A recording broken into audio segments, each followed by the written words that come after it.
Oui, merci Madame la Présidente. Merci Madame Walsman pour votre présentation et ainsi que la Commission.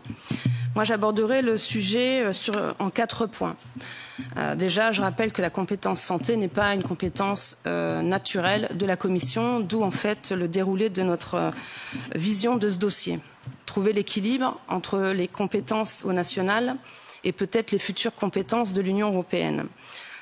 Effectivement, pendant la crise Covid, et c'est l'ironie de la situation, c'est que pendant la pandémie, on a vu qu'il y avait une pénurie de médicaments, mais il y avait un excès de vaccins. Je rappelle ce sujet puisqu'il est toujours sur la table. 4,6 milliards de doses vaccins. Quand on parle de pénurie de médicaments, on a parlé des causes, mais je n'ai pas entendu le problème aussi des laboratoires qui jouent le fait de la volonté de créer cette pénurie de médicaments. Et j'en appelle aussi, et c'est pour cette raison que quand on parle de compétences, autour de la table, il y a différents acteurs, il ne faudra pas les oublier. Laboratoires, grossistes et représentants et autorités, surtout des santé nationales. Quand on parle de pénurie de médicaments, on parle ici de liste de médicaments critiques, essentiels. Première question que je vais poser à la Commission, on verra dans le déroulé des travaux, c'est qui va déterminer cette liste ?